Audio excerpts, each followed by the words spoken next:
Bismillahirrahmanirrahim. Assalamualaikum warahmatullahi wabarakatuh. Alhamdulillahi rabbil alamin. Wassalatu wassalamu ala rasulillahil karim Sayyidina Muhammadin al-amin wa ala alihi wa sahbihi ajma'in wa ba'd. Faya ahbaballahi wa ahbaba rasulihi sallallahu alaihi wasallam, usi nafsi wa iyyakum bitaqwallahi faqad fazal muttaqun. فلا تموتن إلا وأنتم مسلمون. فقال تعالى يا أيها الذين آمنوا اتقوا الله حق تقاته ولا تموتن إلا وأنتم مسلمون. Saudara-saudariku, bersyukur pada Allah Subhanahu wa taala mengawali jumpa kita di kesempatan ini.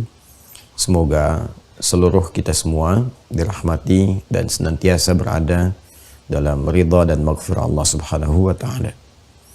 Kita juga senantiasa bermohon kepada Allah, semoga seluruh saudara-saudari kita yang berkehidupan sampai detik ini namun belum beriman, diberi kekuatan untuk mampu beriman dan bersyahadat sebelum wafat kembali kepada Allah. Pun demikian, semoga para pelaku maksiat diberikan kemampuan, kekuatan untuk bertaubat dan memperbaiki sisa amal kehidupan sehingga menjadi lebih berkualitas dan bernilai baik di sisi Allah Subhanahu wa taala. Mari kita lanjutkan pembahasan kita di pertemuan yang lalu demi menyiapkan perangkat terbaik, baik itu ilmu, kesiapan mental dan juga tenaga kita guna memaksimalkan ibadah di bulan Ramadan yang dalam hitungan hari ke depan insyaallah, dan semoga Allah Subhanahu wa taala menyampaikan kita kepada bulan dimaksud akan tiba di hadapan kita dalam waktu yang sangat dekat. Untuk itu kita akan menyambungkan pembahasan dari kurikulum Ramadan Nabi sallallahu alaihi wasallam. Ada 5 pokok yang kemarin telah kita tampilkan.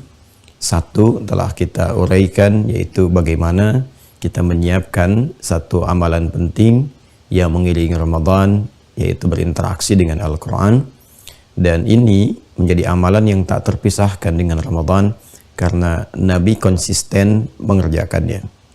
Bahkan para ulama pun menyebut Ramadan dengan Syahrul Quran, yaitu bulan Al-Quran.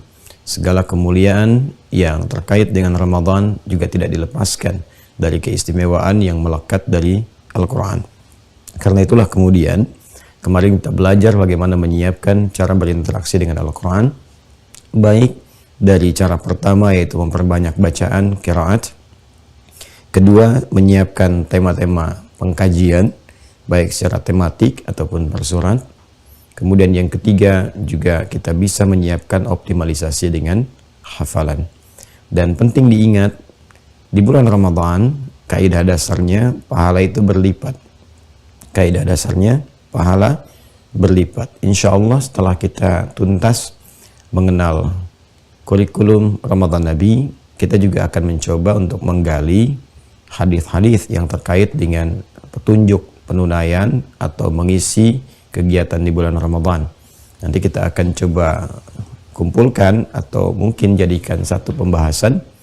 Kita biasanya yang paling populer nanti ada kitabus shaumnya Al-Imam Al-Bukhari yang seringkali ditampilkan juga untuk persiapan menjalani ibadah di bulan Ramadan.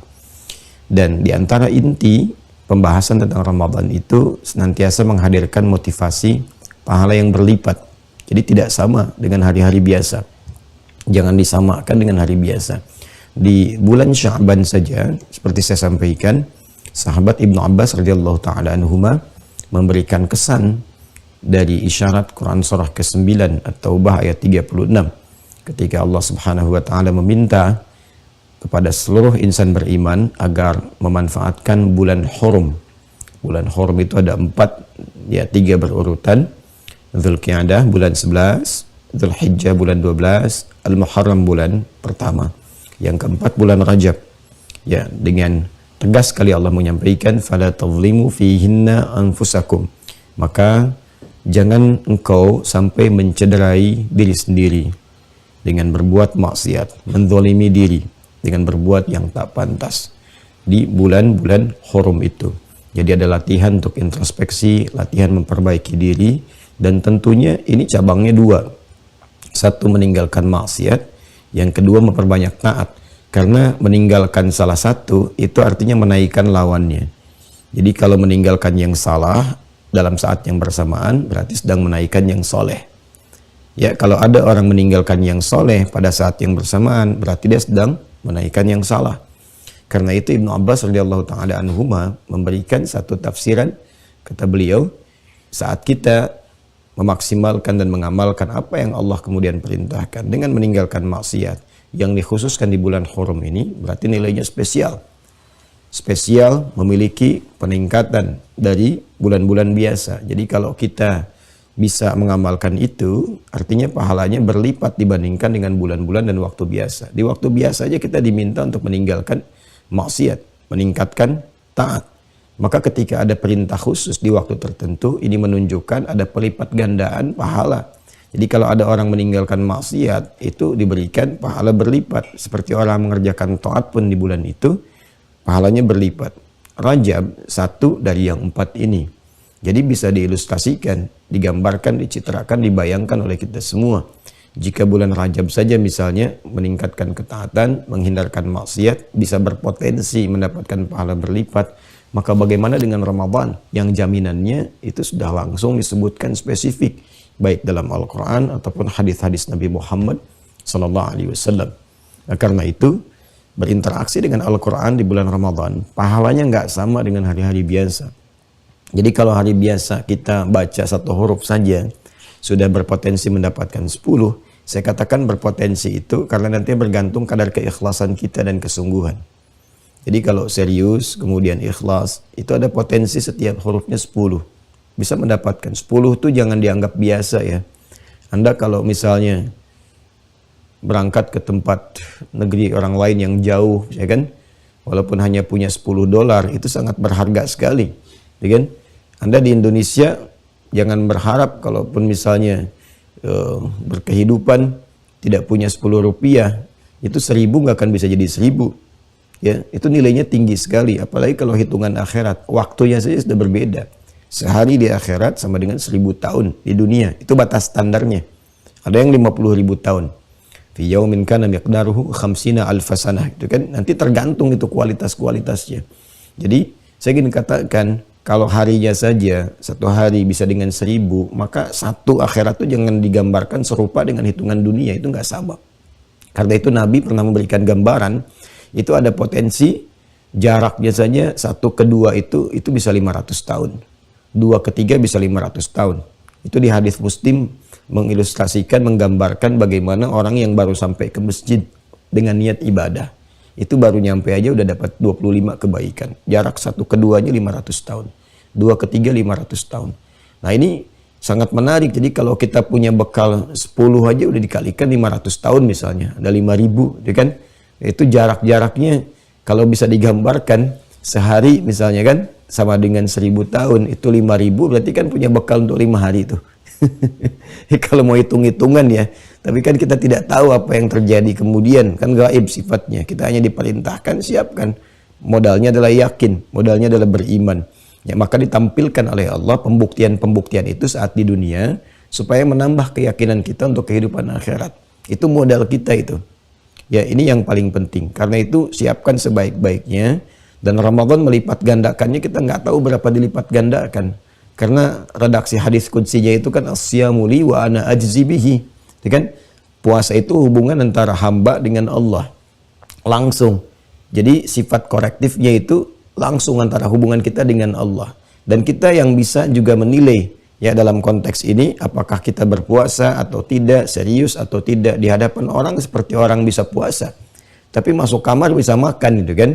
Nah makanya hubungan pengawasannya, hubungan kemudian kesungguhan, ketulusannya itu terhubung sepenuhnya dengan Allah Subhanahu wa Ta'ala. Karena itulah kemudian kuantitas pahala yang diberikan pun itu Allah yang memberikan berapa banyaknya.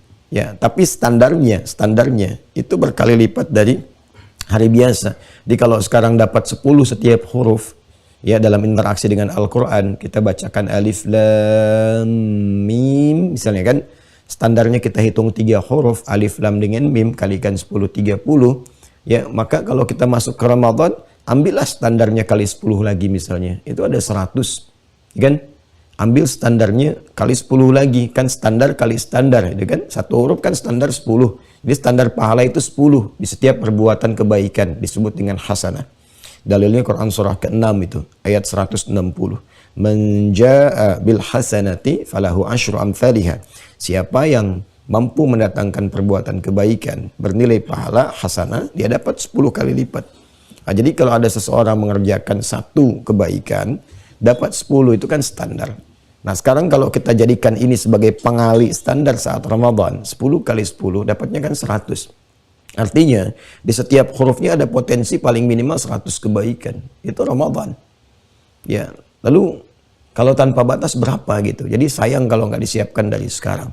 Karena itu, semua potensi-potensi amal yang bisa dilakukan saat Ramadan itu mesti disiapkan dari sekarang untuk diwujudkan.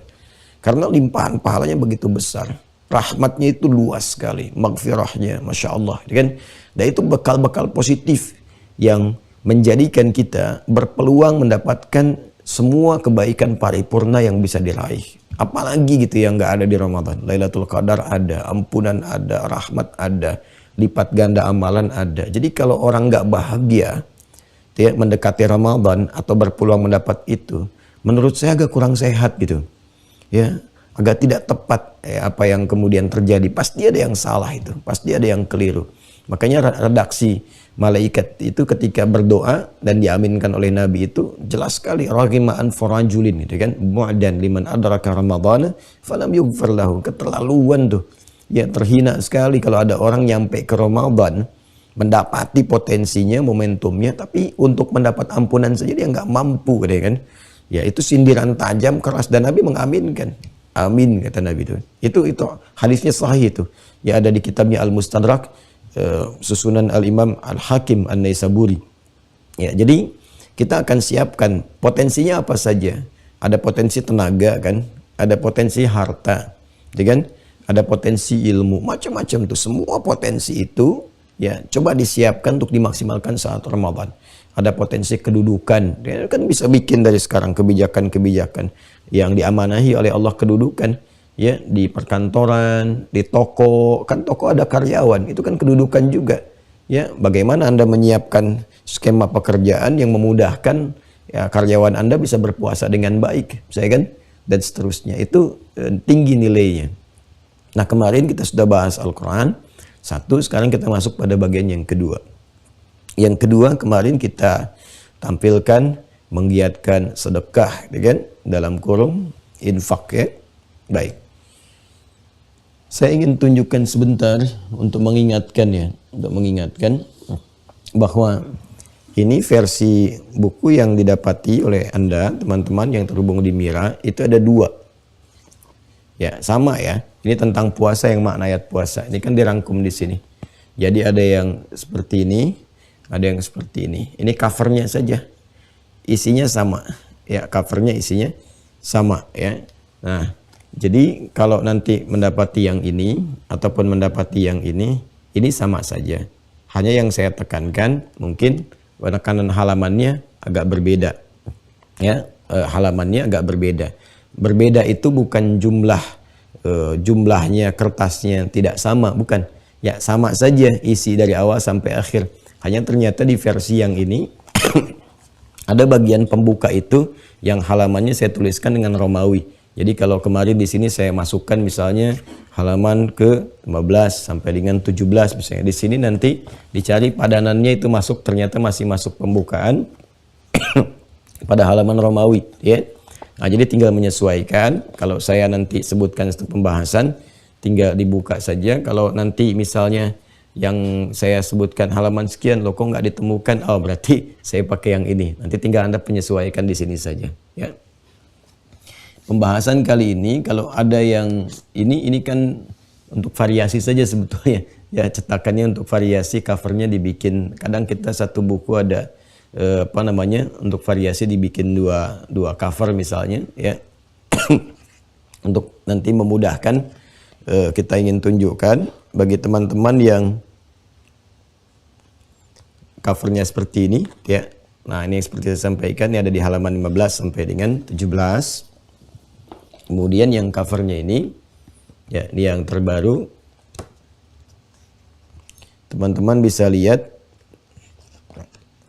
kita ini dulu ya, tampilkan dulu. Nah, ini di halaman 27 Romawi ya, yang ini ya. Ya. Baik. Itu yang saya ingin maksudkan, yang 5 poin kemarin. Tapi nanti detailnya Anda tetap harus ikut kepada apa yang saya sampaikan sekarang. Karena itu kan membuka mukaddimah kepada inti kajian. Jadi nggak terlalu saya detilkan di dalamnya, hanya nyebutkan poin, diberikan keterangan sedikit saja untuk memudahkan bacaan.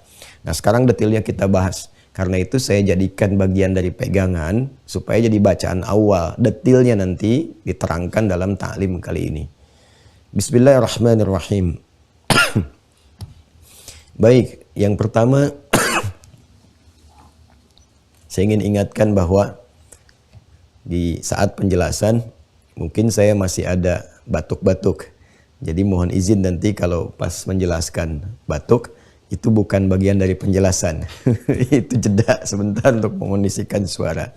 Baik ya, alhamdulillah tadi malam hampir hilang suara. Alhamdulillah sekarang mau ngaji ada lagi. Jadi dulu waktu di Kalimantan Timur itu betul-betul hilang. Alhamdulillah hilang maghrib. Taklimnya setelah maghrib. Jadi sebelum maghrib hilang, kemudian pas azan saya berdoa, itu masih ingat tuh. Terus kemudian kita pegang, terus yang melihat di faidah dan fadilah Quran surah ke-26 itu, ya, Quran surah Asy-Syu'ara di ayat 80, itu yang diantara doa Nabi Ibrahim. Wa idza maridtu fahuwa yashfin. Kalau aku sakit pasti Allah sembuhkan, gitu kan. Nah, itu bisa salah satunya teman-teman amalkan dengan cara yang benar, dengan keyakinan yang baik, dengan tawakal kepada Allah, itu sambil dipegang bagian yang sakit misalnya.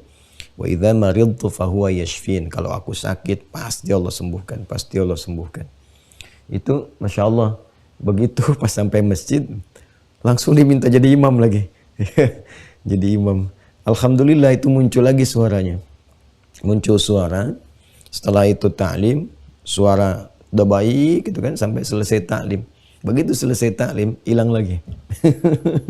Hilang lagi, besoknya baru ada lagi. Jadi alhamdulillah betapa Allah itu mengatur sedemikian rupa supaya memberikan maslahat yang terbaik itu untuk kita itu. Ya kan? Jadi begitu selesai taklim, kan orang nggak ada kesempatan nanya lagi kan, karena suara udah habis. Jadi di jalan nggak banyak ditanya, istirahat, besok ada lagi. Alhamdulillah, sekarang kita mulai kondisikan, jadi apa yang ada kita syukuri. Semoga Allah membimbing ta'lim kita di kesempatan kali ini, sehingga dapat disampaikan dengan baik, dipahami dengan baik, dan diamalkan sebaik mungkin yang bisa kita lakukan. Infak. Ya. Bismillah. Ya kan? Infak. Saya langsung mengambil katanya saja, teman-teman sekalian. Al-infaq. Ya. Supaya menyatukan pemahaman. Ya, kemarin saya pernah tegaskan ya, beda antara sedekah, ya kan? Ingat baik-baik, sedekah dengan infak. Bila disebutkan sedekah, itu nama umum. Ingat ya, nama umum mencakup semua jenis kebaikan yang dapat dilakukan. Ya, yang dapat dilakukan. Jadi semua jenis kebaikan, mau sifatnya ritual seperti sholat misalnya, ibadah harta, zakat, bahkan misalnya dengan sifat-sifat atau ekspresi tertentu sepanjang baik disebut sedekah. Ya, dalam bahasa Arab itu disebutkan kullu ma'rufin sedekah. Semua jenis kebaikan yang dapat diekspresikan atau dapat dikeluarkan itu disebutnya sedekah. Karena itu senyum pun itu bagian sedekah. Ya.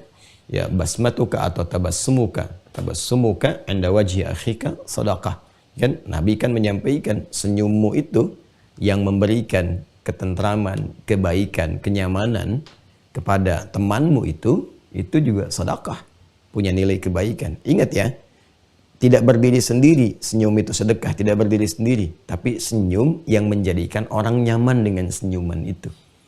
Jadi kalau Anda senyum orang merasa tersindir, nah, itu tidak menjadi sedekah. Jelas ya? Nah, kalau misalnya tersenyum tapi menjadikan orang tidak merasa nyaman dengan senyuman itu, nah, dengan maksud tertentu, ya itu kan kembali kepada niat-niatnya. Itu tidak menjadi nilai sedekah. Nah, infak itu bagian dari sedekah. Tapi tidak semua sedekah itu mesti berwujud infak. Ingat ya? Baik. Nah, di bahasa Indonesia itu ada sedekah gitu kan. Ya, sedekah. Biasanya kalau sudah masuk ke bahasa Indonesia itu sudah ada spesifik gitu, ada semacam penekanan maknanya yang agak berbeda dengan asalnya, walaupun nanti ada keterkaitan satu dengan yang lainnya. Ya. Baik. Infak dari kata anfaqa yunfiqu. Anfaqa yunfiqu. Dulu pernah juga saya uraikan ketika saya membahas tentang nifak gitu. Penyakit nifak, munafik, dan saya juga pernah mengulas sedikit tentang infak, korelasi dari kata akarnya nun, fa dengan qaf. Ya, bila mendapatkan pertambahan alif, nafaqa, ini negatif seperti ini. Bila mendapatkan pertambahan hamzah di depan, anfaqa yunfiqu, itu nilainya menjadi positif, kan? Jadi positif. Jadi cara untuk membuat jalan, kan? Dalam rangka mendekat kepada Allah Subhanahu wa taala untuk mendapatkan karunia-karunia yang sifatnya berlimpah. Ya, masih ingat ya, nanti lihat putar kembali video-video yang dulu dan saya juga memberikan gambaran kedalaman maknanya sampai ketemu juga makna terowongan disebut dengan nafak. Ya, di terowongan itu dalam bahasa Arab disebut dengan nafak. Ya, membelah, melubangi sesuatu sehingga mendapati jalan ya menuju akses tertentu yang berlangsung dengan cepat, ya kan? Nah, ini kita itu berinfak seakan-akan kita ingin membuat sebuah terowongan, satu jalan untuk mendapatkan rahmat Allah Subhanahu wa taala dalam bentuk curahan-curahan pahala atau janji-janji terbaiknya. Baik ya. Secara singkat saja. Nanti kalau mau dalam dikaji video yang terdahulu ya. Infak itu artinya pemberian dalam wujud materi sifatnya. Materi. Nah, kalau sudah materi berarti babnya masuk ke harta. Ya, saya ulang ya. Pemberian berwujud materi. Babnya nanti masuknya ke apa? Ke harta. Kalau ini disupport dengan iman, artinya dorongan untuk memberi ya bersumber dari iman. Kan ada memberi itu bisa karena iba, ya kan? Melihat orang belum makan kita kasih makan misalnya kan, ya. Melihat orang kesulitan karena ada rasa iba diberikan, ya kan? Karena ada tenggang rasa kemudian ya kita merasakan itu lalu kita mencoba untuk berbagi, gitu kan? Nah, itu juga bagian dari rasa-rasa fitrah berkehidupan, itu normal ya. Namun ada yang spesifik. Jika keinginan untuk berbagi itu, keinginan untuk memberi itu didorong karena iman, kan? Karena keinginan untuk bisa menunaikan apa yang Allah perintahkan. Di Allah misalnya berikan perintah dan yang dikhitab itu yang diperintahkan tuh itu imannya dulu untuk menggerakkan bagian tubuhnya, ya kan? Mengamalkan apa yang Allah inginkan. Jadi imannya diminta, imannya disentuh untuk mengeluarkan misalnya apa yang Allah inginkan, melakukan apa yang Allah inginkan. Nah, maka amal, pekerjaan, ya tindakan, perilaku yang keluar berdasarkan dari instruksi iman itu, nah itu nanti merubah amal itu bukan sekedar menjadi amal tapi saleh. Ingat ya, itu yang sering kali saya ingatkan bahwa iman itu sejatinya akan mendorong perbuatan amal untuk selalu mengeluarkan satu sifat disebut dengan saleh. Jadi soleh itu bisa terjadi, bisa muncul kalau ada iman. Kalau tidak ada iman, tidak bisa menjadikan amal menjadi soleh. Karena soleh itu nama kebaikan yang bersumber dari iman. Baik itu banyak. Ya, ada khair, ada thayyib, ada ma'ruf, itu baik semua itu. Ya, tapi ketika semua kebaikan itu karena didorongkan oleh dorongan iman sehingga melahirkan ihsan, ya kan? Nah, ketika jadi ihsan itu baru kemudian digabungkan menjadi soleh. Jadilah kemudian perbuatan itu disebut dengan soleh. Nah, jadi saya ingin katakan infak itu menjadi amal soleh jika didorong oleh apa? Oleh iman. Paham ya? Jadi kalaupun Anda berbagi misalnya, ini taruhlah ada yang Jumat, ada yang Senin, Selasa, Rabu, Kamis, atau sepekan dia berbagi, apa saja sifatnya dari materi, nah itu berbagi biasa, amal saja perbuatan. Tapi kalau dia terdorong untuk berbagi itu karena imannya ini, kan, maka berubahlah sifat berbaginya itu bukan sekedar amal, tapi juga punya kandungan apa? Amal soleh. Karena itu, kata infak pertama kali ketika diminta kita untuk mengeluarkannya, kan, berbagi, itu didahului dulu oleh kalimat iman. Untuk memberikan kesan kepada kita bahwa ini bukan berbagi biasa. Ini bukan berbagi biasa, tapi berbagi yang punya ketentuannya. Yang berbagi yang memiliki konsekuensi dahsyat di baliknya. Berbagi yang didasarkan pada kepatuhan dan ketaatan terhadap perintah Allah. Nah, di Quran surah ke-2 Al-Baqarah ayat yang ketiga, Allah Subhanahu wa taala mengawali amalan infak ini, ya kan? Infak ini dengan iman terlebih dahulu. Alladzina yu'minuna bil ghaib wa yuqimuna as-shalah wa mimma razaqnahum yunfiqun. Nih, yunfiqun itu bentuk fi'il mudhari dari kata anfaqa. Anfaqa yunfiqu. Kemudian untuk menunjukkan jamak supaya peluang infak ini juga peluangnya meluas, tidak dibatasi bagi siapapun hamba yang ingin masuk ke dalam konteks amalan ini sangat terbuka, maka dijadikan jamak tambah waw dan nun. Kalimatnya berubah jadi yunfiqun. Nah, seperti ini. Oke, dari anfaqa, yunfiqu, kemudian yunfiqun. Menariknya, kemudian bukan sekedar ingin menyelaraskan kata antara yu'minun dengan yunfiqun, tapi juga menunjukkan progresivitas dan kontinuitas. Progresif dan kontinu, ya. Jadi teman-teman sekalian, izin sebentar kalau kita kembali ke sini.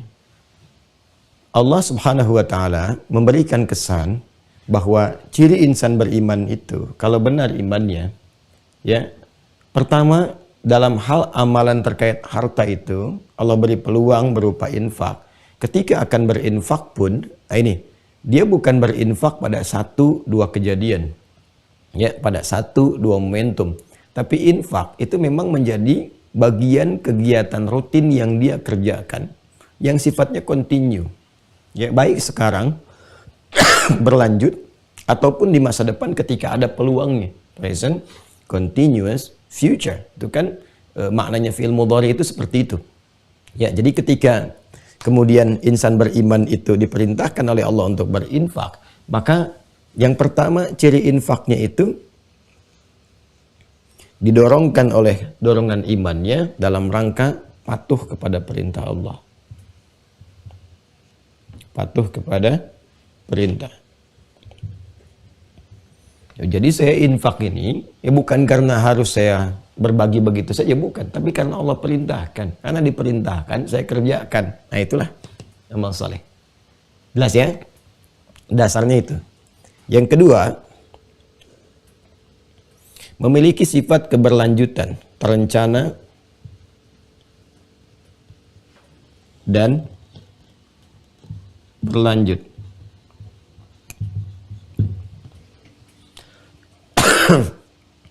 Ini terlihat dari sifatnya katanya yang berbentuk fi'il mudhari. Ya, mudhari itu kan bukan ujug-ujug kemudian terjadi, tidak. Sesuatu yang sedang dan akan. Itu mudhari itu. Sedang dan akan. Ya, mudhara'ah, ya, istiqbal, sesuatu yang sedang dan akan. Artinya kalau akan itu kan disiapkan, direncanakan. Terus ada keberlanjutan. Ya. Karena itu orang-orang yang ingin kemudian mengamalkan amalan infak ini, maka dia harus punya persiapan. Ya, harus punya rencana. Karena itu banyak orang-orang di masa Nabi Shallallahu Alaihi Wasallam, itu kan, yang memang motivasi mencari materinya, mencari harta ini dalam berkehidupan tuh, ya, di antara yang paling kuatnya adalah memang untuk memenuhi perintah Allah, supaya bisa infak, supaya bisa zakat. Jadi orang dulu itu luar biasa ya, kekuatan imannya itu luar biasa. Bekerja peluh dan sebagainya itu, teman-teman, motivasi menjadi kayanya itu bukan untuk menjadi kaya semata, bukan buat jadi crazy rich misalnya, ya, menampilkan ini dan itu, atau misalnya mengoleksi ini dan itu, bukan. Tapi motivasinya gimana caranya kaya itu supaya bisa infak, gitu, supaya bisa patuh pada perintah Allah. Jadi begitu turun ayat nih, ayat tentang infak, wa mimma razaqnahum yunfiqun, dan dari sebagian rezeki yang kami titipkan kepada mereka, mereka mampu berinfak. Mereka nyari supaya bisa infak. Itu dahsyat itu. Gimana ya bisa mendapatkan kualitas iman begitu? Ya, jadi kaya itu biasa. Saya udah izin batuk tadi ya. Jadi kaya itu biasa.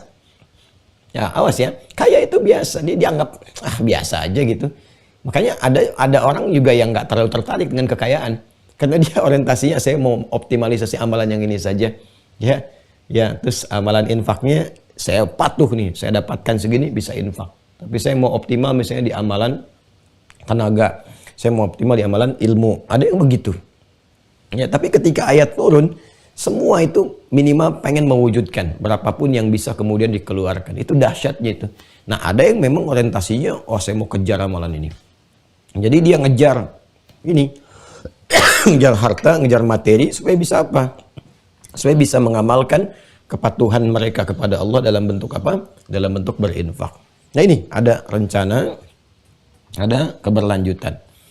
Biasanya amalan yang disiapkan secara terencana, keberlanjutan, dan keluar dari batas fisik. Ya, maksudnya bukan hanya dikerjakan oleh fisikal kita, tapi butuh perangkat yang lain. Nah, itu pahalanya lebih dari sekedar amalan fisik. Misal, sholat ya. Sholat itu amalan fisik yang tidak memerlukan harta, kecuali pokok pendukung untuk pakaian menutup aurat. Selebihnya amalan fisik. Artinya apa? Artinya semua kalangan itu disiapkan mampu menunaikan sholat. Tapi untuk infak tidak. Dia butuh materi di luar fisik kita. Pencariannya menggunakan fisik, kan? Fisik, tenaga, pikiran, dan sebagainya, ilmu. Lalu dapat materi. Nah, ini kan di luar fisikal kita. Lalu setelah dapat, mesti dibagi lagi, gitu kan? Dibagi lagi dengan hikmah tertentu. Ya, dengan hikmah tertentu. Toh itu milik Allah juga, dikasih peluang kita untuk beramal, gitu kan? Saat meninggal dunia kan nggak dibawa juga. Nah, tapi ikhtiar untuk untuk mendapati itu bersumber dari pencarian kemudian di luar fisik kita, sehingga dapat sesuatu. Ini dibagi lagi. Nah, karena ini diraih berdasarkan ikhtiar fisikal, tapi hasilnya di luar bagian fisik kita, kemudian kita bagi kembali, maka amalannya melampaui amalan fisik. Karena itu pahalanya pun melampaui pahala dari amalan-amalan fisik. Ya, contoh kalau tadi amalan fisik ada sholat, maka infak ini pahalanya itu bisa melebihi pahala sholat. Ya, dengan kata lain, ini peluang pahalanya bisa berlimpah, pahala yang berlimpah. Ini ciri khasnya. Ini ciri khasnya. Jadi kalau sekali sholat dapat 10, sekali infak belum tentu 10. Ya, bisa lebih banyak lagi. Al-Quran, kalau ini udah nggak ada bandingan, ini istimewa sendiri gitu kan. Istimewa sendiri. Diukur berdasarkan hurufnya, 10. Ya, satu huruf 10. Tapi, akumulasi pahalanya, kuantitas pahalanya, itu bisa dilebihi oleh infak. Ya, dilebihi oleh apa? Oleh infak. Jadi kalau satu huruf 10 bergantung kita baca berapa gitu kan dapatnya, itu kalau diakumulasikan banyak ya dengan sekian ayat, sekian huruf, tentu akan istimewa sendiri. Saya minta maaf sekali lagi ya untuk penyesuaian pelan-pelan. Tapi kalau kita ingin ambil, ya kan, persatuannya, ini satu huruf dapat 10. Ya kan? Ini satu infak dapat berapa gitu. Kalau diakumulasikan ayat tentu akan jauh. Al-Quran itu istimewa sendiri lah. Karena itu saya tempatkan nomor 1 kemarin. Ya kan? Tapi kalau kita ambil satuannya per satu huruf sama dengan 10. Dan ini ya berinfak itu keluar berapa nilainya. Ya, mari kita lihat. Ini ternyata masih banyak hasil daripada infak. Kenapa? Karena kalau orang baca Quran itu masih fisikal. Ya kan? Masih fisik, kecuali kalau dibagi, ya ilmunya dibagi, dapat lagi tambahan. Tapi harta itu di luar fisik, sekali lagi, di luar fisik. Karena itu dapat tambahan lagi. Ya, berapa nilainya? Itu yang disebutkan di Quran, surah ke-2 Al-Baqarah, ayat 261. Quran surah 2, ayat 261. Jadi saya kasih pembukanya dulu ya, supaya mengerti betul gitu, sebelum sampai kita ke ragam jenis dan caranya. Sudah? Jadi definisi tadi sudah. Infak itu, ya kan, jenis amal soleh dalam wujud materi atau harta, ya kan? Saya sebutkan amal soleh supaya menyingkat saja, udah supaya menyingkat, mengcover iman dan sebagainya. Nah sekarang perhatikan baik-baik. Berapa peluang pahala yang bisa didapatkan? Quran surah 2 ayat 261. Mathalul ladzina yunfiquna amwalahum. Ini jelas disebutkan hartanya. Mathalul ladzina yunfiquna amwalahum. Perumpamaan orang-orang yang berinfak. Kan? Menginfakkan harta-harta mereka. Amwal itu jamak dari mal. Harta-harta mereka. Fi sabilillah, di jalan Allah. Ya, sabilillah.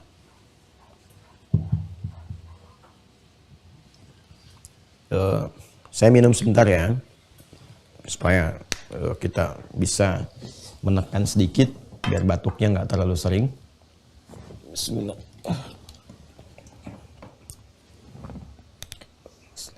Bismillah. Alhamdulillah.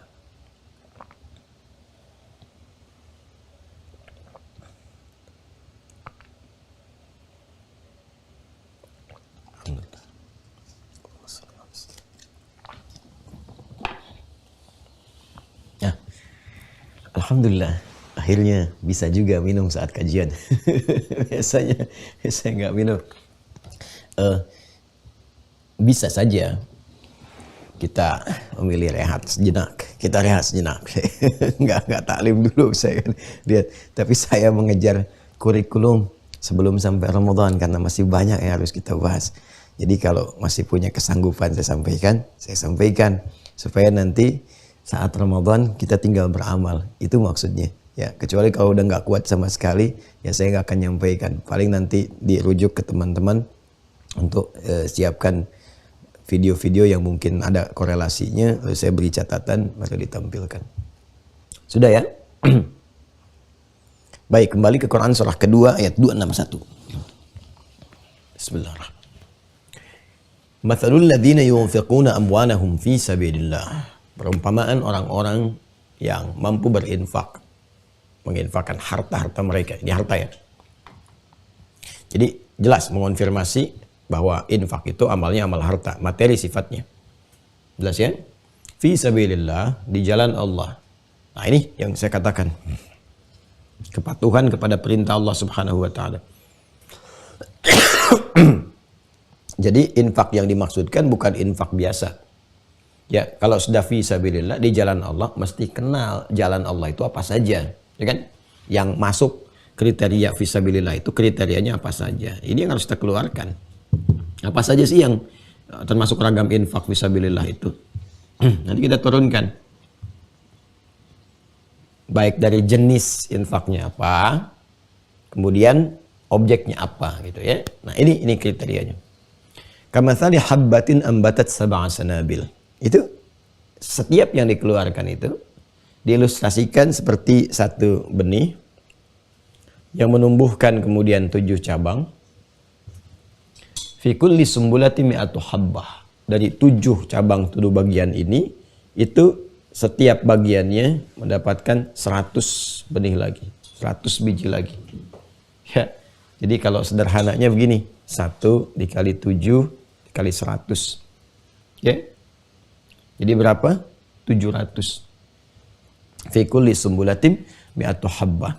Jadi 1 kamatsali habbatin ambatat sab'a sanabil fi kulli sumbulatin mi'atu habbah. 1 dikali 7 kali 100 dapat 700 kali lipat, 700 kali. Ingat kan tadi sholat 10 kali kan, baca Al-Quran setiap hurufnya 10 ya, walaupun kan hampir mustahil ada orang cuma baca Quran 1 huruf nun setelah dulu enggak ya, pasti nyambung kan. Itu tinggal dikalikan berapa. Infak 1 yang keluar kali 700 ya, kali 700. Ini berapa kali lipat nilainya.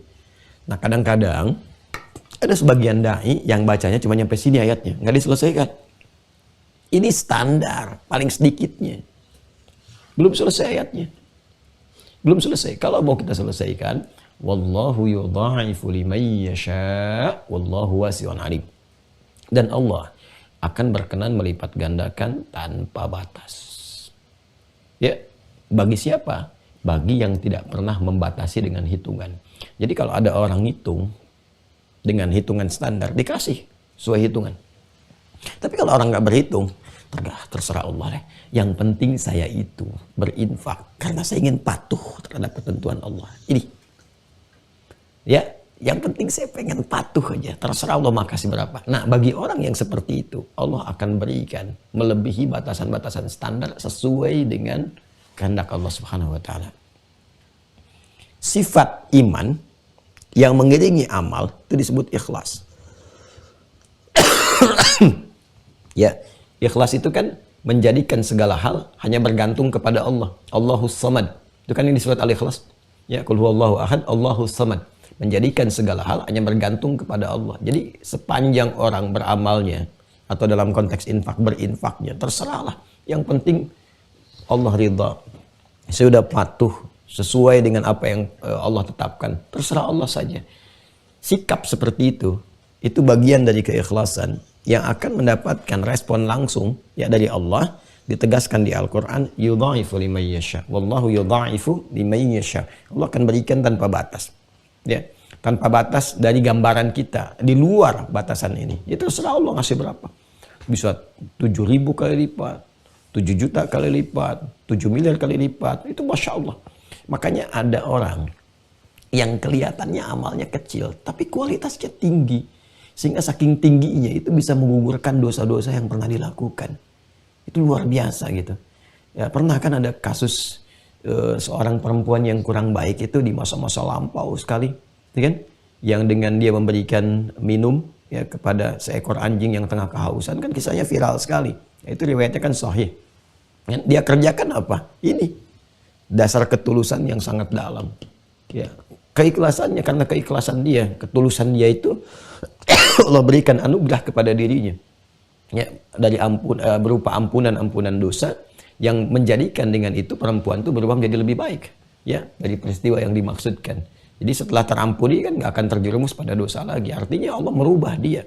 Bayangkan dengan memberi minum pada seekor anjing, itu kan berubah tiba-tiba kemudian. Ya, dari keadaan yang tidak baik menjadi keadaan lebih baik. Diampuni dosa itu kan artinya tidak terjerumus lagi pada perbuatan buruk. Artinya dikeluarkan dari kubangan dosa itu menjadi perempuan yang lebih baik. Itu mahal sekali gitu. Ya, mahal. Ya, karena itu amalan-amalan itu kuncinya ada di sini. Ya, di iman. Dan iman itu tempatnya kan di mana? Di qalbu. Qalbu itu hanya mengeluarkan satu amalan berupa niat. Karena itu Nabi menegaskan dari sejak awal, innamal a'malu Niat. Semua pekerjaan itu bergantung kepada niatnya. Niat itu ini. Jadi walaupun kelihatan kecil, tapi kalau kualitasnya tinggi, itu bisa mengguncang arsy dan dahsyat hasilnya. Ya kan? Nanti hasilnya itu bisa berupa pahala, jelas itu. Bisa berupa pertolongan, solusi. Misalnya sedang ada masalah yang akut, ya cepat cari amal soleh yang berkualitas. Ya kan, ingat 3 orang yang terjebak di gua itu yang kisahnya viral. Gimana mereka bisa bebas? Tawasulnya kan dengan amalnya. Ya, yang paling ikhlas itu yang diajukan dan itu bisa menyelamatkan, jadi solusi. Nah, ini yang mau saya katakan teman-teman sekalian. Jadi infak itu peluang pahalanya tinggi, bentuk ibadahnya berupa materi, dan keberkahannya bisa banyak. Selain pahala ini bisa ada pengentasan solusi, bisa ada ampunan dosa, ya, pengentasan masalah berupa solusi, kemudian ampunan dosa. Ada juga yang ke peningkatan pengetahuan. Imam An-Nawawi Al-Bantani itu kalau beliau mau datang ke majlis masyayikh, guru-gurunya itu beliau infak dulu. Ya, sedekah infak dulu. Siapa aja gitu yang didapati itu. Tujuannya apa? Ketika dikonfirmasi ditanyakan. Beliau mengatakan, saya tidak ingin ya kehilangan keberkahan dari ilmu yang guru sampaikan itu, ya, dan tujuan utamanya dari keberkahan yang tidak ingin hilang itu, tidak ingin melihat aib apapun yang melekat kepada guru. Oh, ini dahsyat luar biasa. Ya, jadi beliau itu belajar, motivasinya untuk mendapatkan ilmu yang kuat, bertakarub kepada Allah, tapi satu yang kita bisa teladani, ya, itu memohon kepada Allah supaya tidak mendapati aib apapun dari guru. Jadi pokoknya yang nampak nggak baik pun jadi baik dalam pandangan beliau itu. Nggak mau tahu pokoknya. Pokoknya taunya pengen berkah ilmunya aja. Nah, itu salah satu yang beliau lakukan. Bagaimana sebelum beliau belajar itu, ya, beliau suka bersedekah itu. Ya, suka bersedekah. Dan ini luar biasa. Luar biasa. Ya. Nanti kalau mau dibahas lebih panjang, bisa lebih panjang lagi. Ya, dan lebih banyak lagi batuknya itu. saya padatkan sedikit-sedikit dulu. Karena ini bagian dari amalan takwa. Ini kan bagian dari amalan takwa. Ya, infak ini dzalikal kitabul la raiba fi hudalil muttaqin. Ya kan? Siapa yang muttaqin di sini? Alladzina yu'minuna bil ghaib wa yuqimunas shalah wa mimma razaqnahum yunfiqun. Sedangkan takwa bisa menjadi akselerator pengetahuan. Ya, meningkatkan, mempercepat pengetahuan. Ada di Quran surah kedua di akhir ayat 282. Wattaqullaha wa yu'allimukumullah. Makanya kalau ingin meningkatkan pengetahuan, semua amalan takwa bisa keluarkan. Salat, Quran, dan salah satunya ini. Ya. Nah, kalau sudah paham ini, saya mau katakan ini di waktu normal. Artinya di semua waktu bisa berinfak. Silahkan gitu kan. Ya, tapi ada waktu yang istimewa, yang melebihi batas-batas normal, yaitu Ramadan. Ya, Ramadan. Ya, Ramadan ini nggak biasa. Ramadan tuh bisa melipat gandakan, ya bisa mendatangkan banyak yang lebih daripada sebelumnya. Karena berlipat-lipat dari sebelumnya, maka semua apa yang saya terangkan tadi, itu saat Ramadan, itu nilainya lebih daripada ini. Jadi kalau misalnya pahala standar segini, bisa berlipat lebih daripada yang standar, ya dapat solusi bisa lebih cepat daripada sebelumnya, dan seterusnya. Maka wajar jika Nabi pun Sallallahu Alaihi Wasallam itu memotivasi kuat saat Ramadan itu supaya umatnya itu bisa berinfak, ya bisa berinfak. Dan kalau disebutkan infak, jangan langsung terbayangnya itu uang gitu.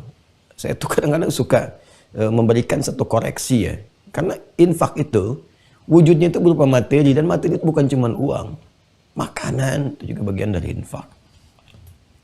Ya. Harta umumnya dipahami dengan uang, misalnya kan, dalam segala bentuknya. Kemudian makanan. Ya.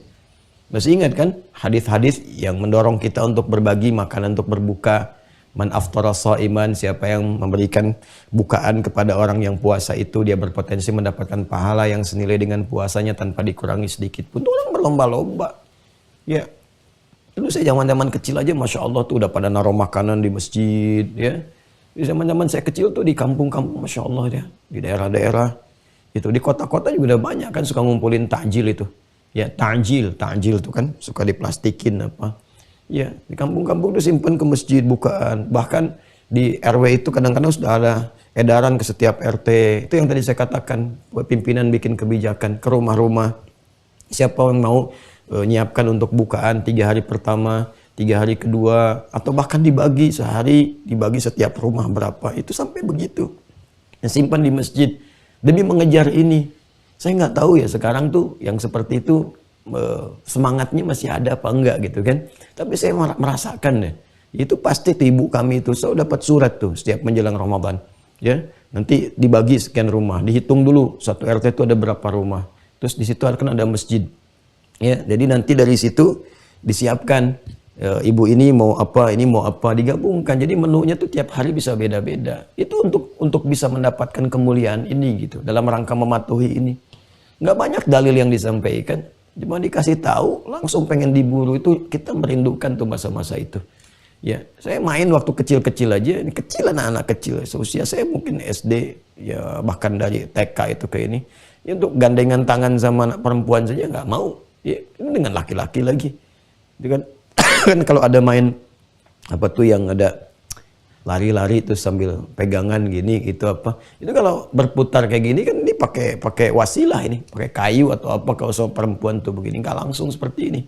Nah itu ada hal-hal yang saya kira keberkahan di masa lalu yang kita bisa dapatkan. Sekarang mulai luntur tuh pelan-pelan.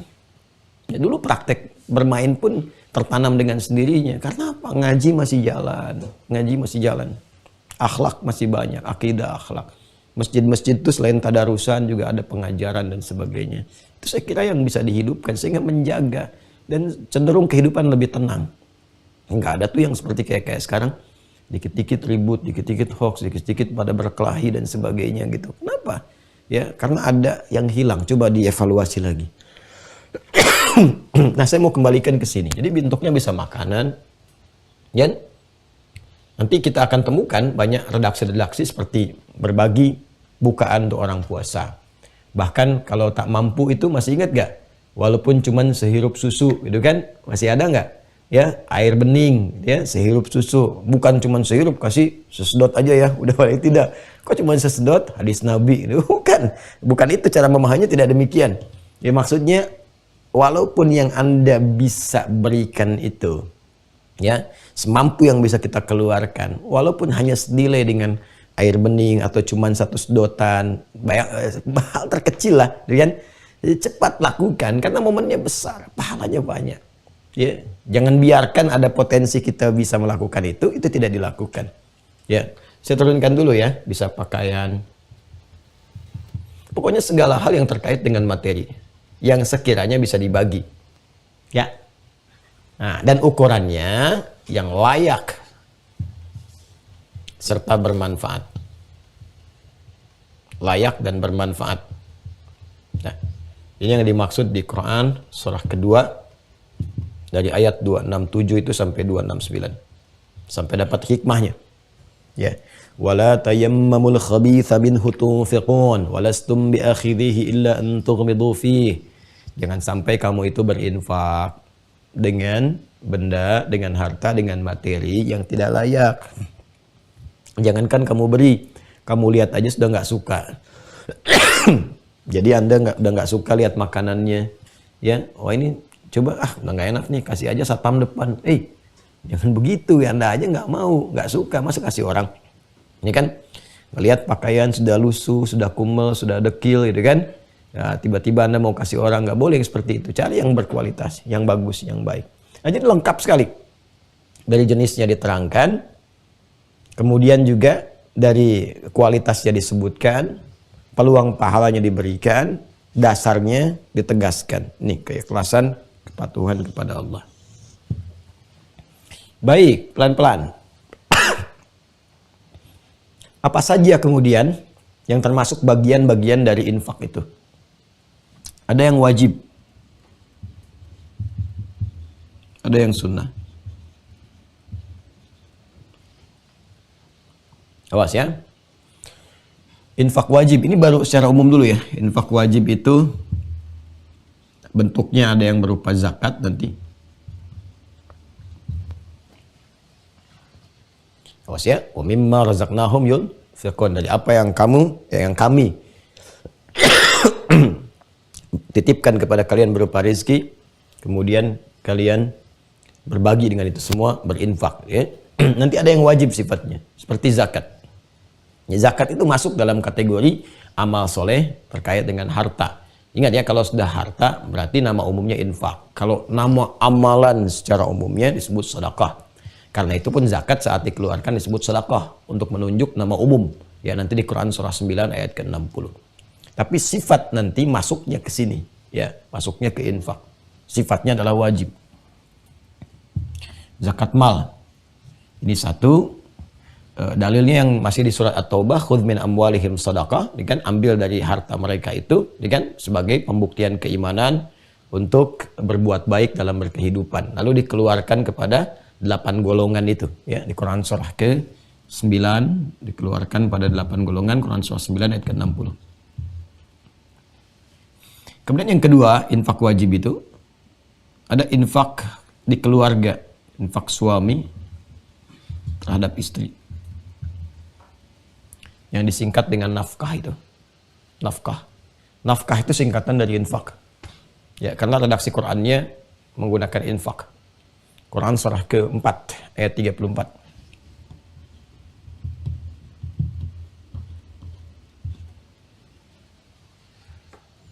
Ar-rijalu qawwamuna 'alan nisa bima faddalallahu ba'dahum 'ala ba'dhin wa bima anfaqu min amwalihim.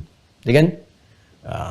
Lelaki itu, ya kan, dijadikan oleh Allah Subhanahu wa taala sebagai pemimpin, pengayom, pelindung, penyayang di keluarganya, dan semua diberikan perangkatnya masing-masing, kata Allah. Untuk laki-laki, untuk suami diberikan perangkat tertentu untuk memimpin, dan juga diberikan perangkat untuk mencari nafkah supaya bisa memberikan ini kewajiban materi kepada istri dan keluarganya. Baiknya, ini yang sifatnya wajib, dahulukan, diutamakan. Kemudian misalnya yang sunnah, turunkan lagi ya, banyak sekali nanti nih. Ada yang 5 golongan utama. 5 golongan utama. Awas, ini dimunculkan dulu ya. Sekarang saya detilkan sedikit supaya nanti saat Ramadan kita nggak tanya-tanya lagi. Dan nggak banyak digali lagi. 5 golongan ini ada di Quran surah kedua ayat 215.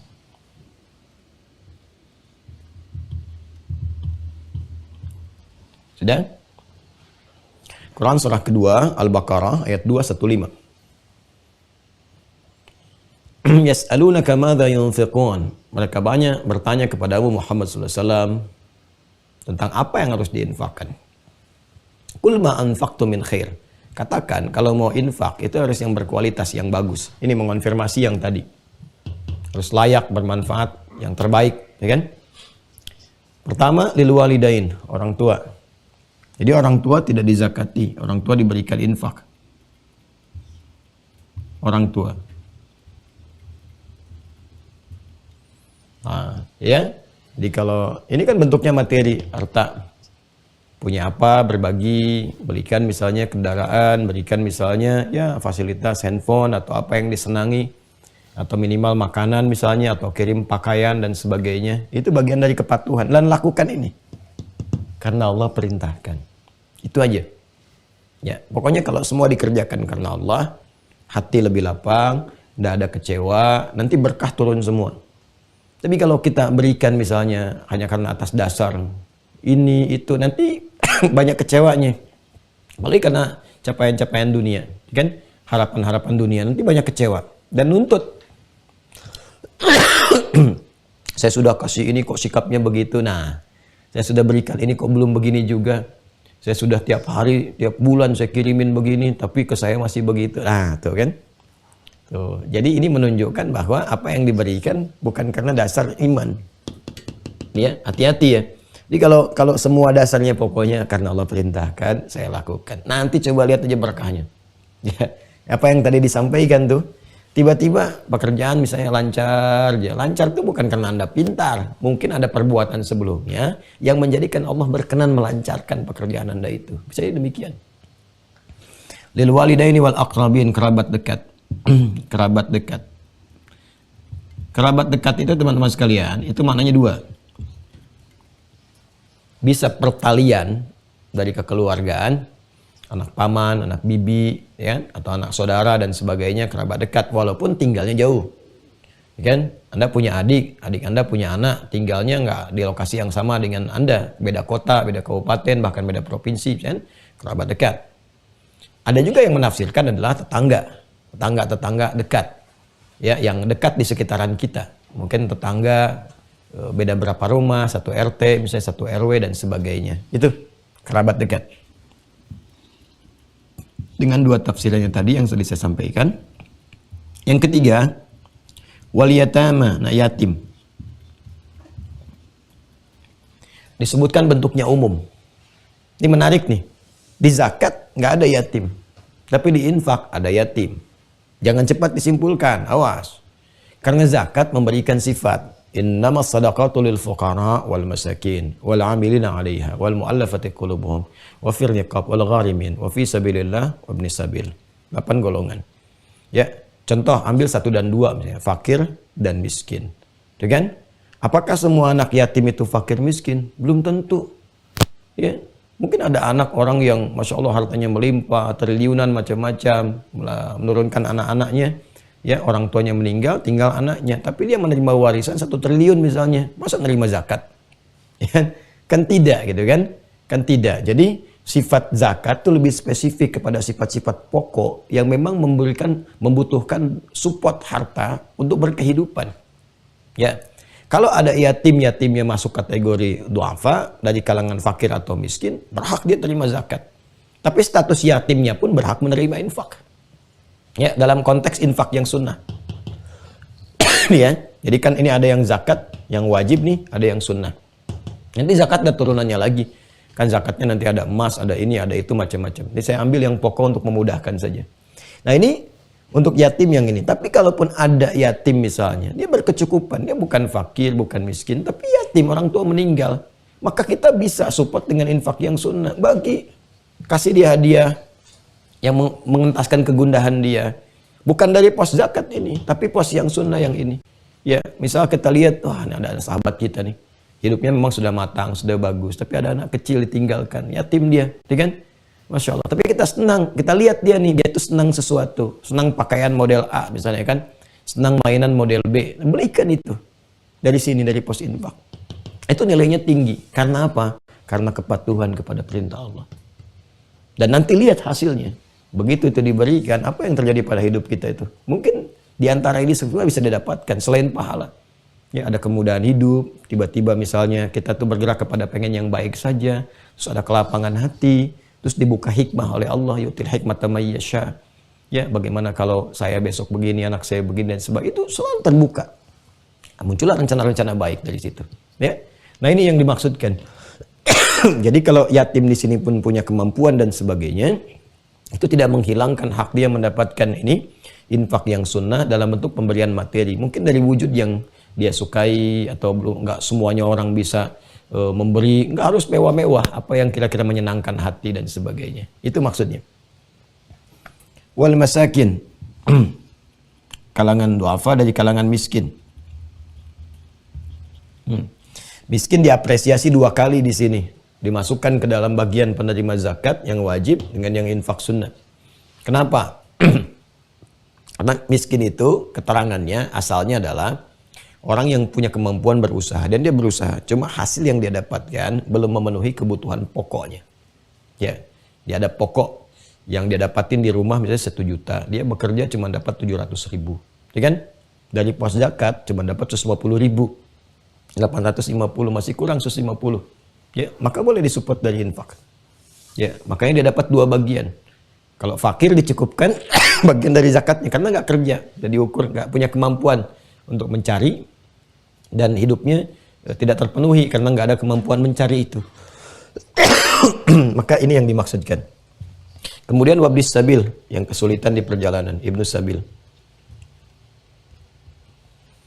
Ya, yang diverifikasi memang sedang ada kegiatan. Ini yang dimaksudkan kegiatan-kegiatan positif, ya, bukan kegiatan negatif. Mau kemana Pak? mau judi cuman kehabisan bekal. Nah, itu nggak usah dikasih, dosa ngasih yang kayak gitu ya. Jadi bukan orang pelaku maksiat di perjalanan dikasihkan, ini tidak. Yang dimaksudkan orang-orang dalam konteks yang umum, kegiatan positif yang baik dalam kegiatan-kegiatan keagamaan misalnya ya.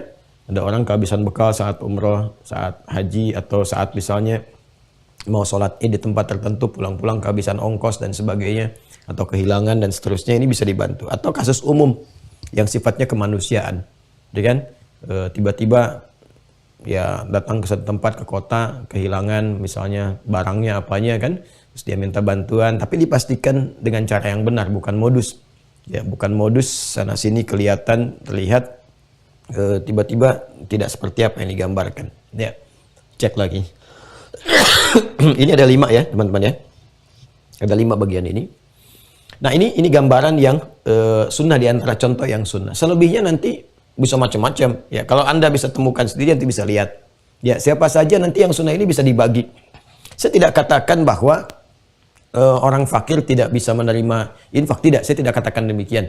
Namun ini yang pokok yang ditekankan. Di luar ini artinya bebas. Infak itu kan bebas sebetulnya. Pemberiannya mau bagi siapa saja nggak ada masalah. Tapi kalau ada yang pokok yang ini dahulukan dulu ini, kan? Dahulukan dulu yang ini. Karena yang tadi yang fakir ini bisa menggunakan pos yang zakat, selesaikan, udah selesai, kan? Yang ini karena mungkin ada hal-hal yang lain yang dia harus tempuh dan sebagainya belum tercukupi, bisa support, silahkan. Ini nggak ada masalah. Jadi kalau Anda mau berbagi kepada yang fakir pun pakai infak, boleh, silahkan. Karena luas sifatnya.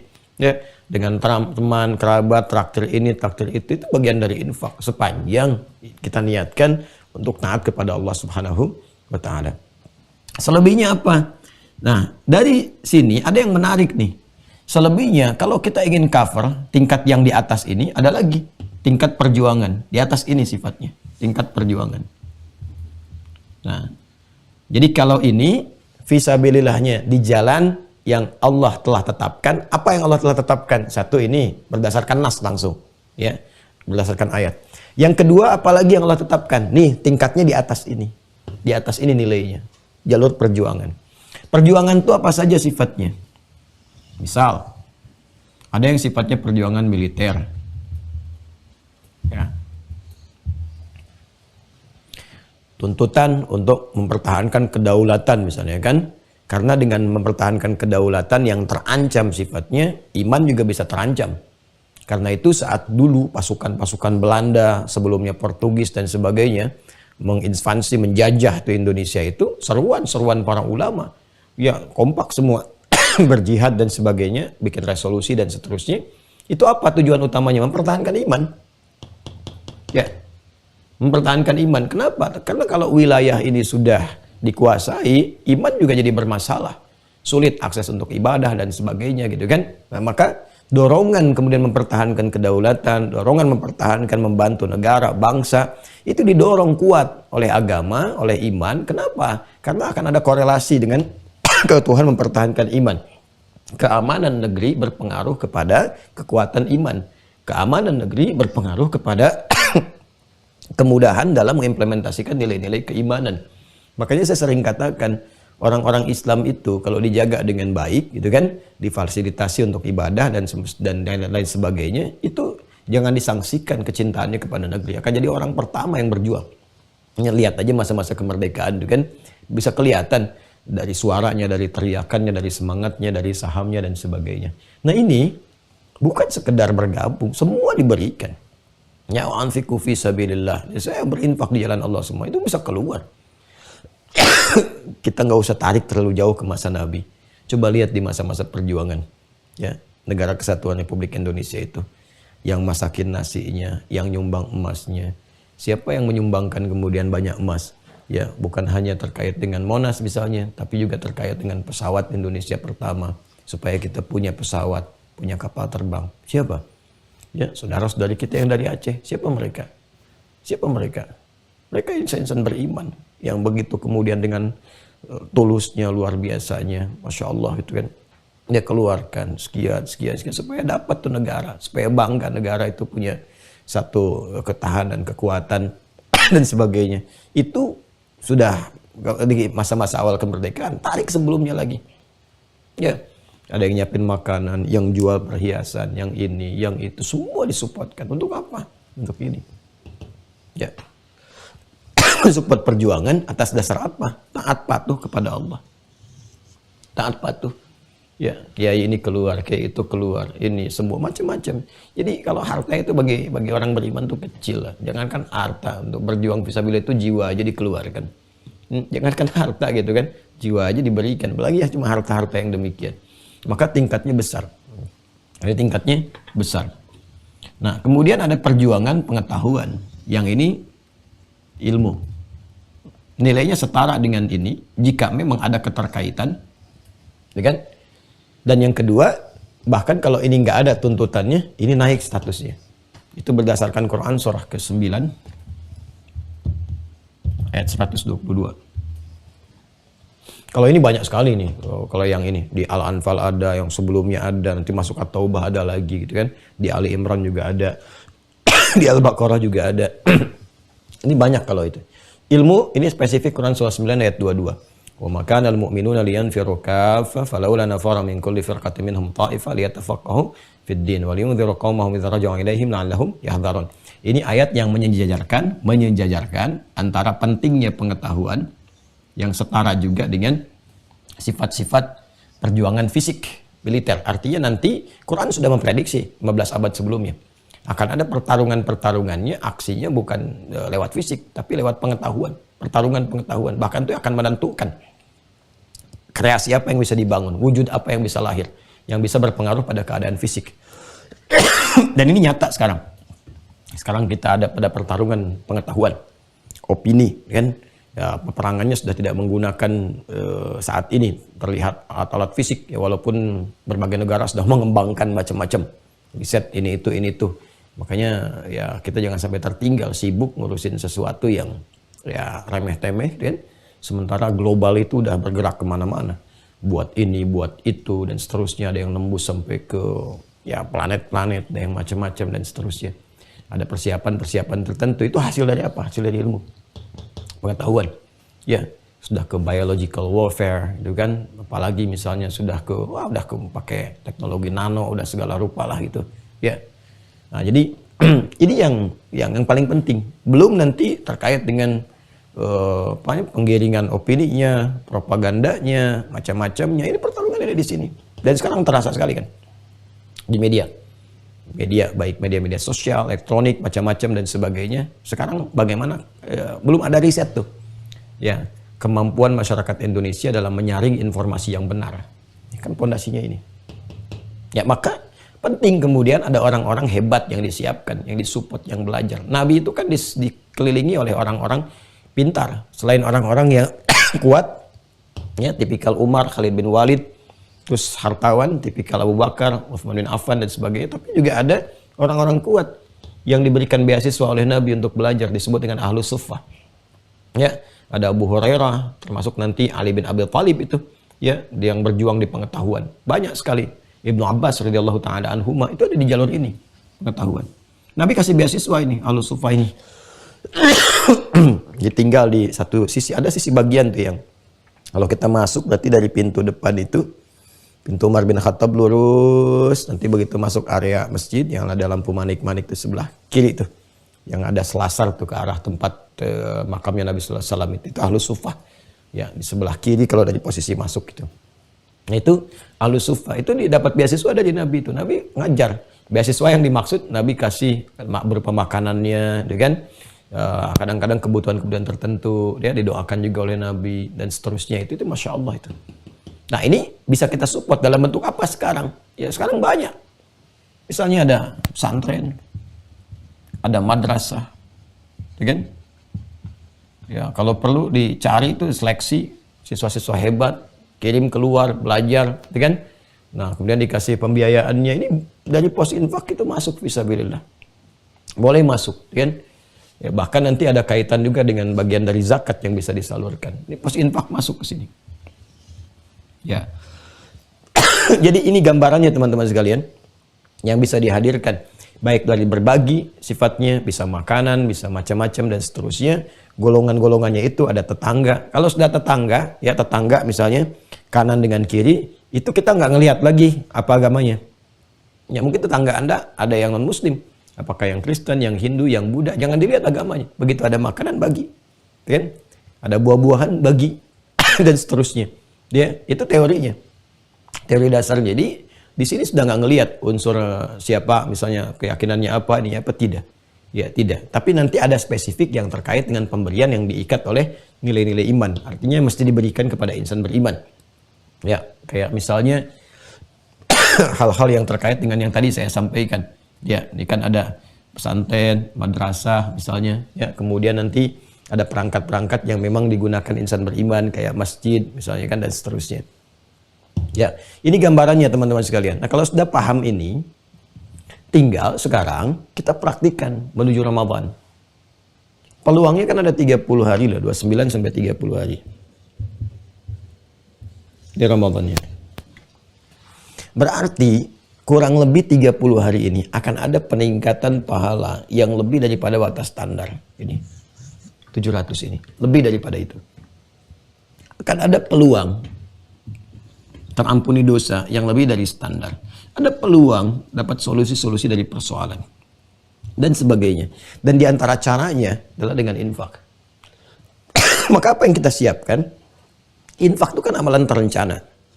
Maka dari itu sekarang rencanakan. Gak harus dipikirkan kemudian apakah dengan uang, dengan ini, tidak. Coba cek sekarang sih berapa banyak pakaian yang sudah dikoleksi. Dari pakaian itu yang mungkin bisa disiapkan untuk berbagi. Ya kan? Berapa banyak anggaran yang bisa kita siapkan. Yang penting, ini, saya mau patuh. Allah suruh infak, saya infak. Kemampuan saya 1000 setiap hari, alhamdulillah. Cari dulu sekarang. Cari sekarang. Ya, kan mesti ada waktu sebulan lebih. Ya, alhamdulillah. Saya mau cari 30.000. 30.000. Supaya nanti setiap hari saya bisa keluarkan 1000, 1000, 1000, 1000. Alhamdulillah, dapat. Ya, nggak usah lihat orang lain. Ya, nggak usah lihat orang. Karena Allah itu nggak lihat nominal. Yang dilihat oleh Allah itu ini kedalaman hati, keikhlasan. Ya, jadi orang mau infak 1 triliun, 1 miliar, 1 juta, 10 juta, dan sebagainya. Itu yang dilihat tuh kedalaman hatinya nih, keikhlasannya. Ya, ikhlas, Masya Allah, tak terlukis, tak tergambar pahalanya. Ya, kemudian ya tidak ikhlas ya nggak ada nilai, nggak ada nilai.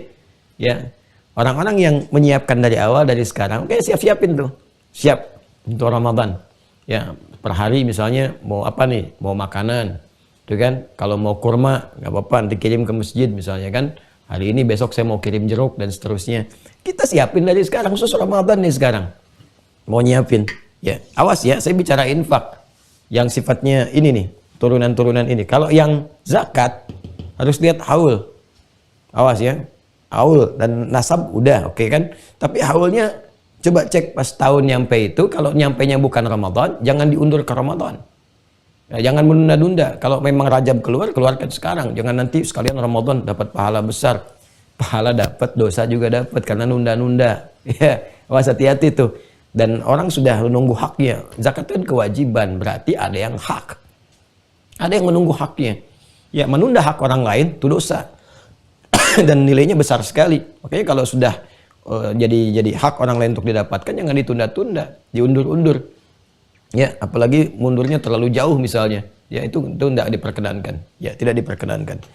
Baik ya, teman-teman sekalian. Jadi, yang saya maksudkan ini coba disiapkan untuk amalan-amalan sunnah yang bisa dimaksimalkan saat Ramadan. Jadi dari sekarang disiapkan potensi untuk infak. Apa nih yang bisa saya siapkan?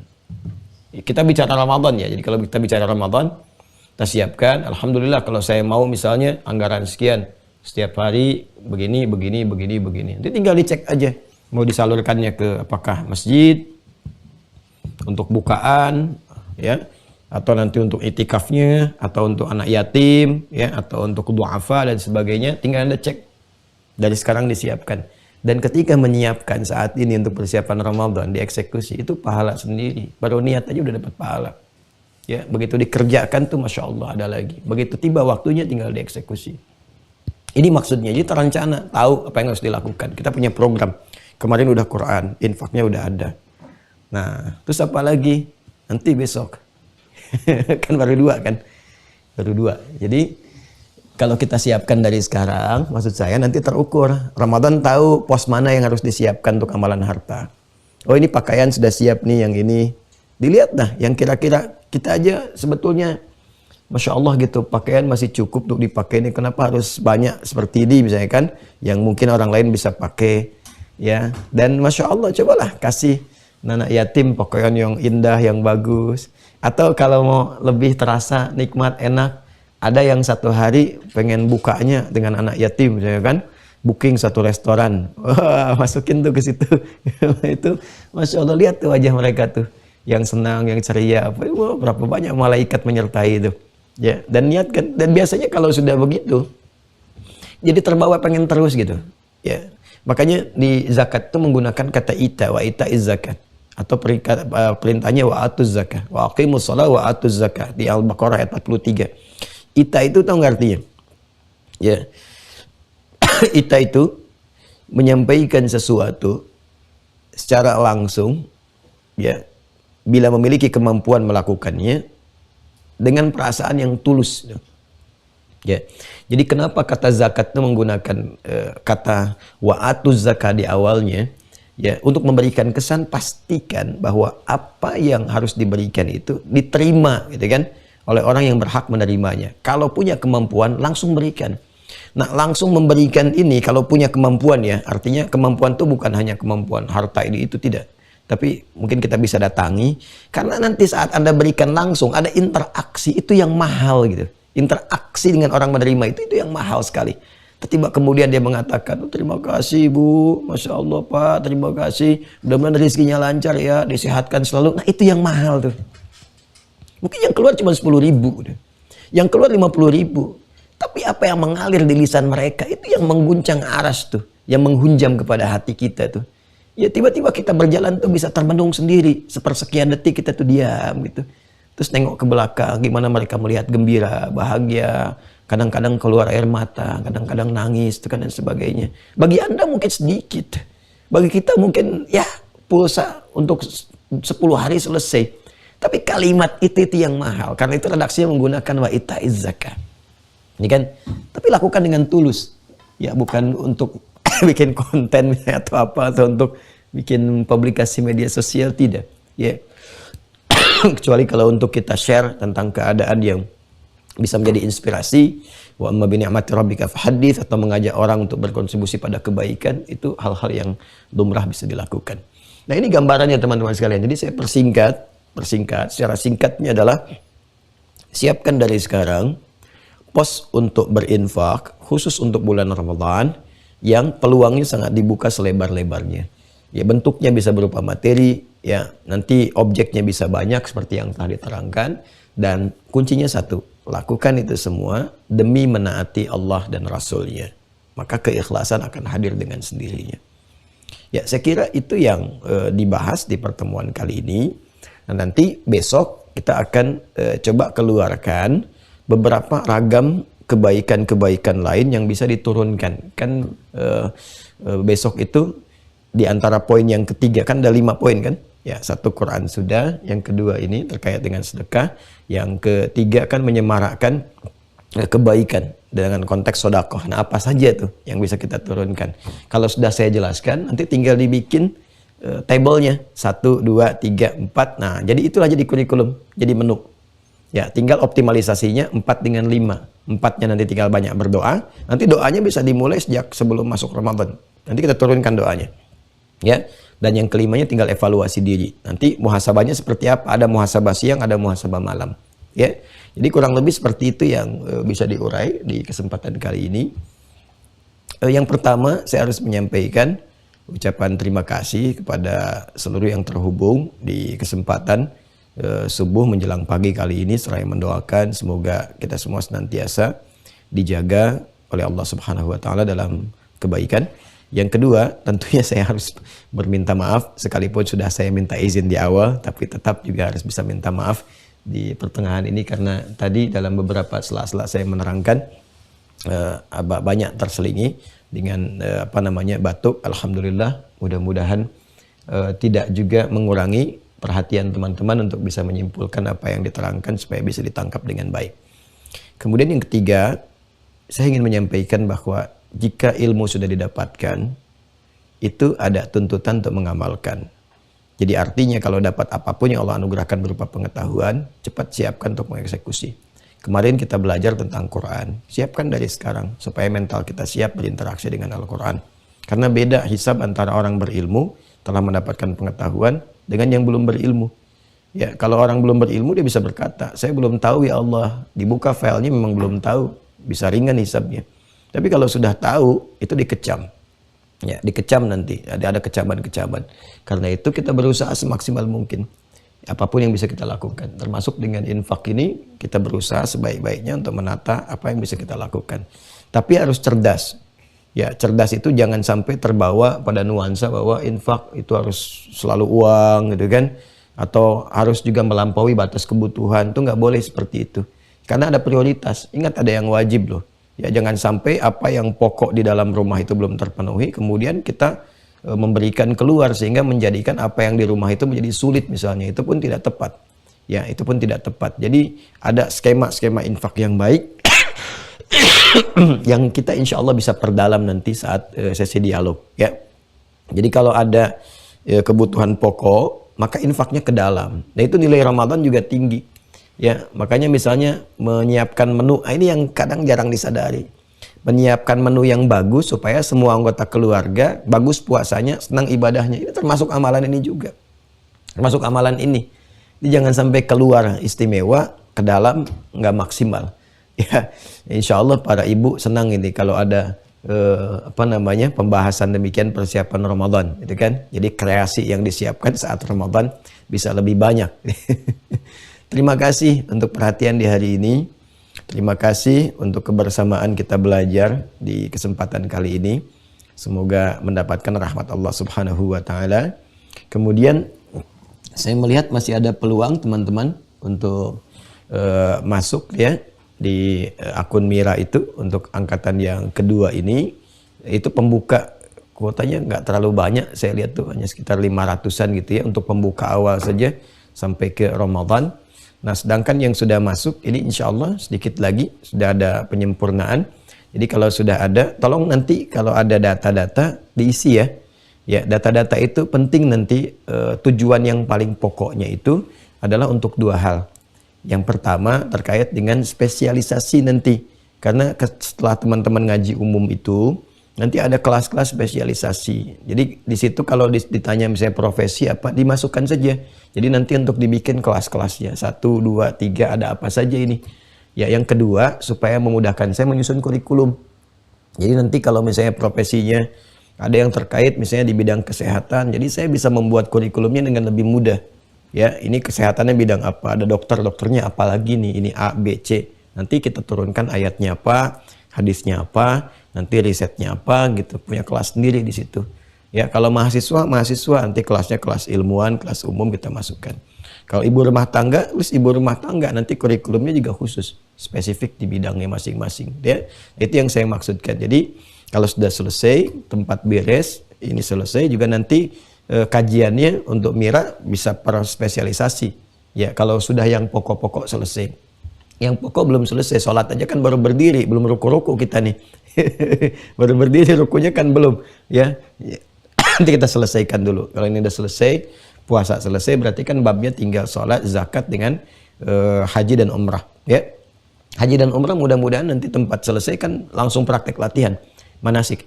Ya, kita nggak pakai metaverse, nggak pakai metaverse ya, kita langsung nanti undangan teman-teman diundang. Ya, mudah-mudahan pas pesantren selesai kan ada miniatur untuk haji dan umrah, ada miniaturnya.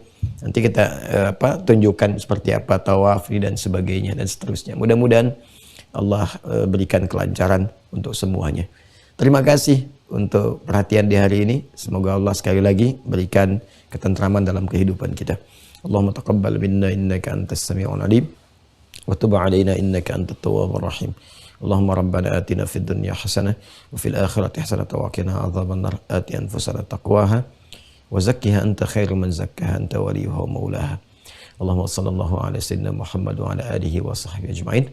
Atina fid dunya hasanah fil akhirati hasanah wa qina adzabannar. Subhanakallahumma bihamdika nasyhadu an la ilaha illa anta nastaghfiruka wa natubu ilaik. Walhamdulillahirabbil alamin. Sebelum saya akhiri dengan salam, untuk sesi besok nanti diikuti saja ya, karena saya melihat kondisi, bukan kondisi kesehatan. Kalau kesehatan saya mampu, saya teruskan, itu tidak ada masalah. Yang saya lihat adalah besok karena saya harus ke lokasi pesantren. Kalau berangkatnya ternyata bersamaan dengan waktu-waktu dini seperti 6:30 atau jam 6, maka kita nanti barangkali akan besok libur atau dialihkan dulu ke waktu tertentu. Tapi kalau berangkatnya agak waktu jeda setelah ini, insya Allah kita berlanjut besok untuk live kembali. Terima kasih teman-teman semuanya. Assalamualaikum warahmatullahi wabarakatuh.